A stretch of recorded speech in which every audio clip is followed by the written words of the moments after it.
Welcome back. I'm so excited to talk to you guys about part 2 of Menopause Does Not Have to Suck. Today we're going to focus on skincare, and I'm going to tell you everything that you need to know to help your skin from a natural standpoint for when these changes happen, when your skin gets dry, when it changes its texture. I haven't experienced this personally, but some people say their skin thins. And then you also can get these little fine lines or more like wrinkles, during this time. It just kind of happens overnight. Well, how can we support our body? And this is the question. How can we support it naturally? Because I looked into this, what information is out there already about menopause and what we can do to support our body as we go through these changes. And I thought that I'd find more information on how to support your body naturally, but everything led me basically to hormonal therapy advice. And nothing's wrong with hormonal therapy. It's just that many women that I talk to actually would like an alternative. They really want to know how to combat these changes and support the body naturally. And so that's what I'm going to talk about today, how you can naturally support the skin during this time.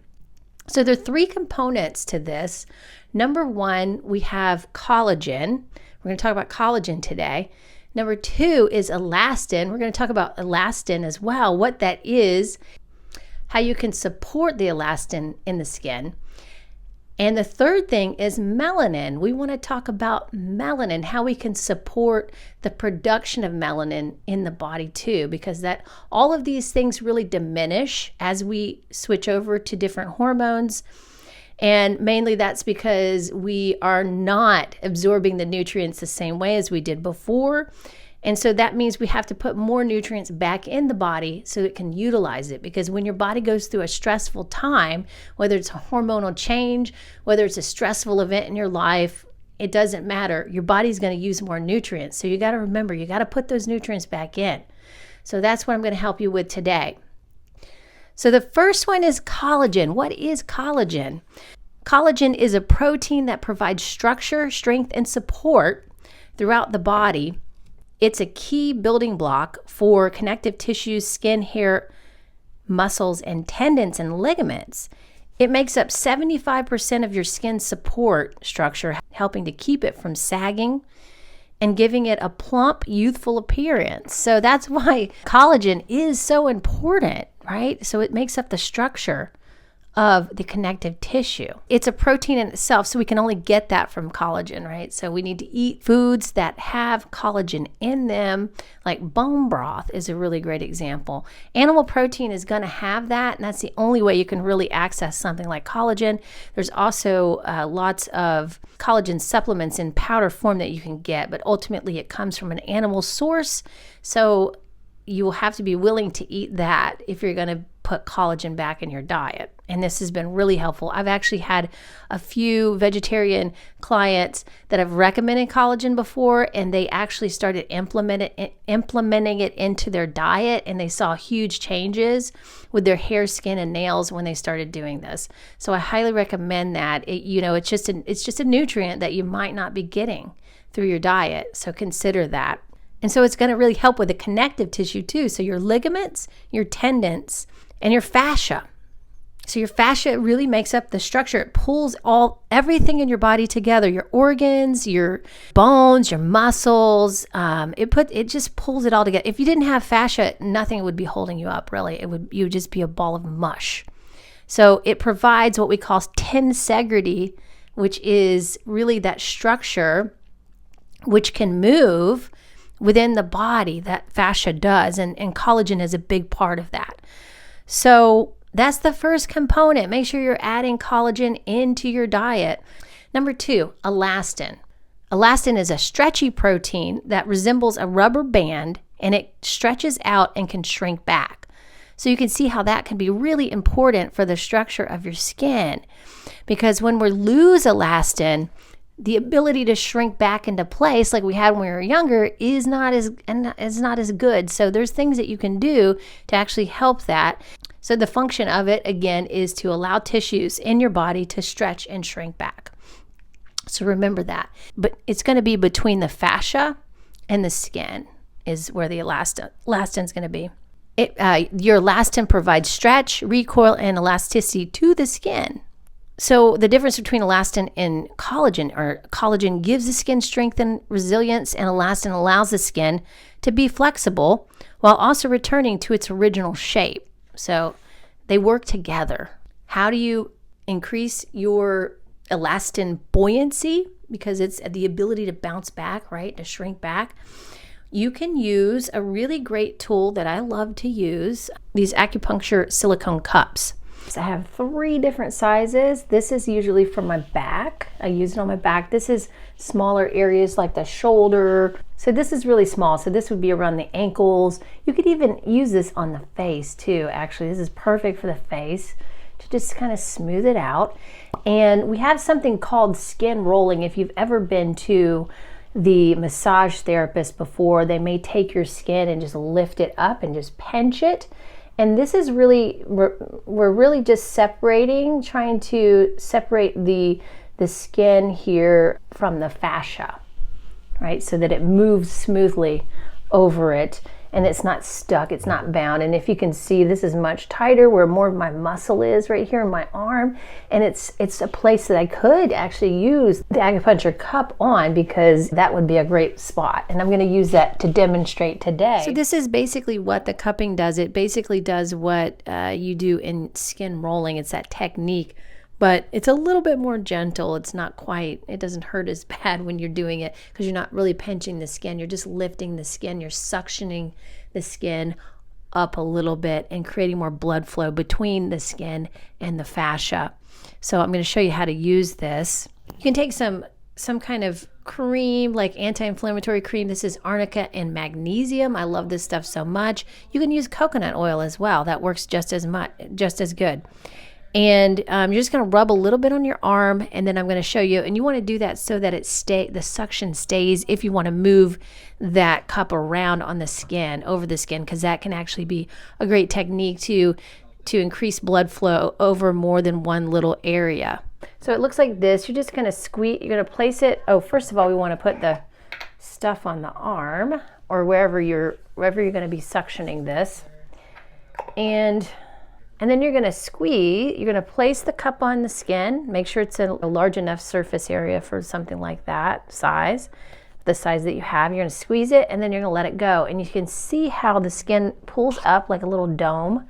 And then you can either keep it in that spot for a little bit, or you can actually move it around. And that really gets that skin. It may feel really tender in some areas, and that's totally normal. For most people who haven't done this before, but the more you do it, the less tender it will feel. Right now it's feeling tender for me because I have not done my arms in a while. But again, you can keep it on there for a little bit, and then when you take it off, you may have the red spot there, and if you keep it on there longer, the red spot will stay. And the more red that spot is, actually the more blood flow, the more like compactness that area had. So the blood flow for it is really good for healing that and getting the elastin to work better for you. So you can do that as well. So there you go. That's how you keep your elastin healthy. So like I said, you can do this on your skin too.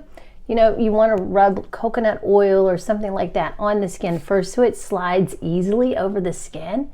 And then you can just like create some suction and just move it around. And this will really help with the skin buoyancy, so it will bounce back a little bit better. And really we're looking for movement between the skin and the fascia here. So that's really the most important part, and blood flow, of course. You can do that on both sides. I don't know if I'd recommend holding it in one spot, because when you take it off, you're going to have a big red circle. So you might just want to do it on the face where you're moving it around a little bit more. Now, if you look at athletes and you know, especially basketball players, you'll see their shoulders. You see these big red spots on their shoulders. That's an indication that they've been cupping. So it creates, you know, it creates blood flow around the muscles too, which is really great for recovery after workouts. So I really use these a lot. I also use these for really opening up the the diaphragm for breathing to help people get their breath more into their abdomen. I'll get into that more later in another video. But for today, we're just focusing on skin. So this is going to really help with the elastin, the buoyancy of the skin to bounce back, to shrink back, right? And that's what we all crave as we go through this phase in life, of course. So the next thing is melanin. Melanin actually helps you to absorb harmful rays and protects against cellular damage from UVA light exposure. And so what melanin looks like is it's a pigmentation of the skin, right? And so if you have lighter skin, you're going to be more sensitive to the sun. And I noticed when I hit menopause, my skin became much more sensitive to the sun. I've always really been good. I know you probably can't tell, but I've always produced a lot of melanin. My mom gets really dark, or she used to when she was younger. And my dad is, he was more Irish. He had Irish-Scottish blood, so he definitely only got freckles. So I have a little bit of both. But as I've gone through menopause, I definitely have seen a change in the sensitivity of my skin from the sun, from just getting my basic sun exposure daily, which is 15 minutes on each side so I can get vitamin D. And I've noticed that my skin is a lot more, it gets red and it may burn a little bit easier. So in order to combat that, I really started to research and think, okay, what helps us produce more melanin in our bodies? And what I found was copper, vitamin A, and vitamin E. I'm going to talk to you about how you find those nutrients in foods that you can eat to replenish your melanin production. So the first one is copper, right? So copper is something that I've talked about before. If you want to know more about copper and what it can do to help your metabolism and your mitochondria, which is your energy production, right? Those are your energy production powerhouses in the body. Check out this video right here, and it'll tell you everything about copper. I did it a while back, and it's a really good comprehensive explanation of what copper can do and where you can find it. Today, I'm just going to share that you can find copper in shellfish. It's very plentiful in shellfish.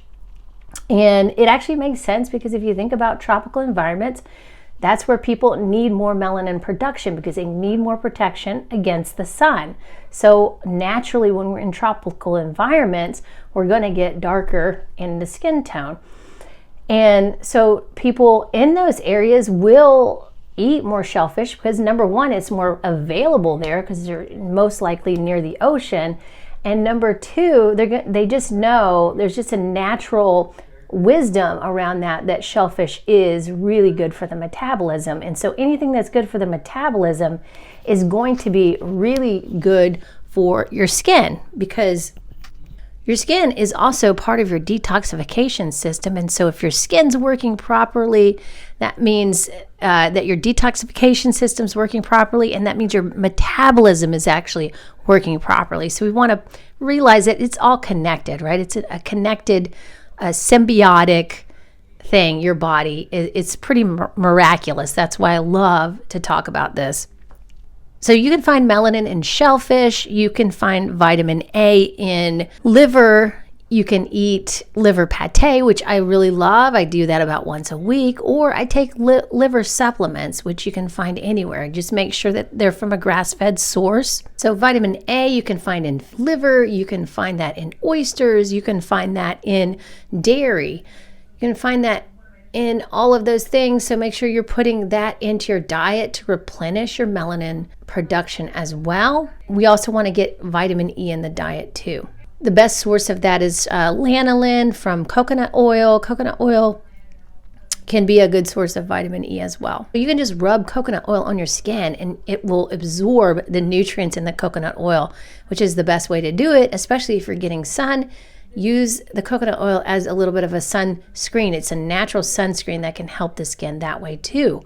Just as long as you're not overexposing yourself to sun and you're doing it in small doses, that is the thing I would highly recommend instead of a sunscreen, which has tons of toxins in it.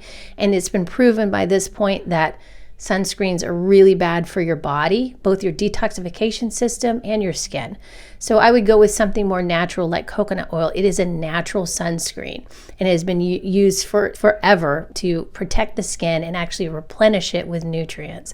And that's what you want to do. Another thing that I'll put in here about elastin, since elastin is the ability for the skin to bounce back, you want to also stretch your whole body. It's not just about your face, it's about your whole body. So you're training your whole body to have more buoyancy. And this is going to translate into everything in your body when you're stretching. And I have some stretching videos that you can also watch on this channel. If you need some ideas for stretching, then just check those out as well. Lastly, it's amazing to just go ahead and enjoy your life, right? Enjoy your life, relax, get good sleep, do the best you can, replenish the nutrients, because oftentimes a loss of nutrients is just what creates the symptoms in the first place. And we just need to replenish it because we're just going through it so much more because this is a higher time of stress. So just remember, anytime you're in a higher time of stress, it doesn't matter what kind of stress it is, stress in general is going to deplete your body of nutrients. So you really have to bring that back in. It's the same thing if you've ever had a child, when you're pregnant and you have to come back from being pregnant.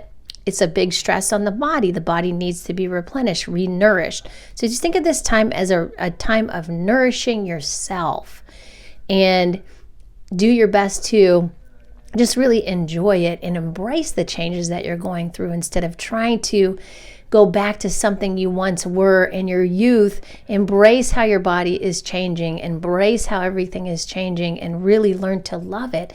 And these acts of self-care are going to help you do that and really start to accept yourself where you're at.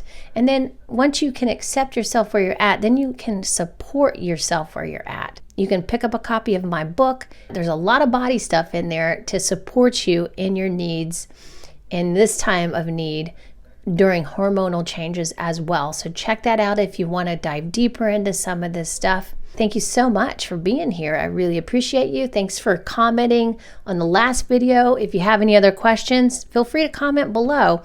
If there's something that you want to know more about, also please share that in the comments below. And let me know how you're doing. If you tried this, if you're already trying this, I'd love to hear about it. Thanks so much for watching, everybody. Until next time, sending you all so much love. Mwah.